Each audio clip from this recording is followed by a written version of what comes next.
হৰে কৃষ্ণ এতিয়া আমি শ্ৰৱণ সম্পৰ্কত এটা সৰু খুব সুন্দৰ লীলা ক'ব বিচাৰিছোঁ মনোযোগ দি শুনিব এষাৰ কথা গৌৰাংগ প্ৰভুৱে এবাৰ কৈছিলে যে যেতিয়া বৰ্তমান যুগৰ কথা আধুনিক যুগৰ কথা ই কোনো ত্ৰেতা যুগ দ্বাপৰ যুগ সত্য যুগৰ কথা নহয় বৰ্তমান কলি যুগৰ আজি কিছু বছৰ আগৰ ঘটনা এই ঘটনাটো আপোনালোকে সকলোৱে জানে যে তাজ হোটেলত বম্বেত গুলি বৰ্ষণ বোমা বৰ্ষণ এইবিলাক হৈছিল সেই সময়ত তাত এজন বৃদ্ধ লোক আছিল আৰু এই ঘটনাটো ৰাতি ঘটাৰ পিছত ৰাতিপুৱা যেতিয়া পুলিচসকল আহি ৰুমে ৰুমে সকলোকে চাব ধৰে আৰু তেওঁৰ ৰুমত আহি নক কৰে তেতিয়া তেওঁৰ ৰুমটোৰ পৰা খুব সুন্দৰভাৱে চকু মোহাৰি মাৰি ওলাই আহিলে আৰু তেতিয়া তেওঁ পুলিচে সুধিছিল যে তুমি কালি ৰাতি ক'ত আছিলা তেওঁ কৈছিলে মই শুই আছিলা কি আচৰিত ইমান গুলি বৰ্ষণ হৈছে বোমা বৰ্ষণ হৈছে তোমাৰ খবৰ নাই তুমি আচলতে কি কৰি আছিলা আচলতে মই খুব সুন্দৰভাৱে শুই আছিলোঁ আৰু এতিয়া মই নিজেই দৰজাখন খুলিবলৈ গৈ দেখিছোঁ আপোনালোক আহিছে আৰু আপোনালোকে মোক এইবিলাক খবৰ দিছে তো মইতো এইবিলাক গমেই নাপাওঁ মই সুন্দৰভাৱে শুই আছিলোঁ তেওঁ কৈছে কি আচৰিত কথা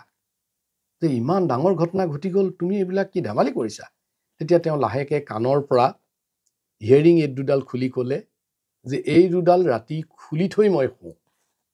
আৰু এই দুডাল খুলি থ'লে মই কোনো পৃথিৱীৰ কোনো কথাই একোৱে শুনা নাপাওঁ গতিকে কালি ৰাতিৰ ঘটনাটো মই একো গম পোৱা নাই গতিকে আমি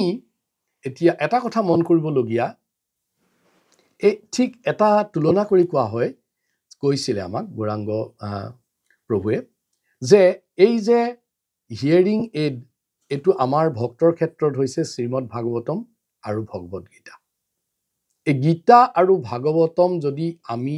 ব্যৱহাৰ নকৰোঁ তেতিয়াহ'লে এই যে মেটেৰিয়েল জড়জগতখনত যে কি হুলস্থুল চলি আছে এইবোৰ আকৌ আমি উমানেই নাপাওঁ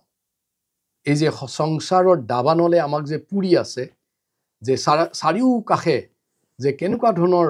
এটা বিভীষিকাৰ পৰিৱেশ হৈ আছে এই কথাটো আমাৰ বোধগম্য নহয় অৰ্থাৎ যে আমি যদি এই হিয়াৰিং এইড ৰূপী গীতা আৰু ভাগৱত কাণৰে নুশুনো আমি হিয়াৰিং এইড হিচাপে ব্যৱহাৰ নকৰোঁ এই মানুহজনৰ নিচিনা হ'ব যে গোটেই ব্ৰহ্মাণ্ডত যিবিলাক জড়জগতত যিবোৰ আমাৰ লীলা চলি আছে এইবোৰ আমি গমেই নাপাম আৰু তাৰ কোলাতেই আমি নিদ্ৰা গৈ থাকিম যেটো কৈছে মায়াবী পিশাচী মায়াৰ কোলাত আমি শুই থকাৰ নিচিনা হয় সেইকাৰণে আমি এই পিশাচী মায়াৰ কবলত নপৰিবৰ বাবে আমি কি কৰিব লাগিব সাৱধান থাকিব লাগিব সজাগ থাকিব লাগিব আৰু তাৰ কাৰণে আমি হিয়াৰিং এইড ব্যৱহাৰ কৰিব লাগিব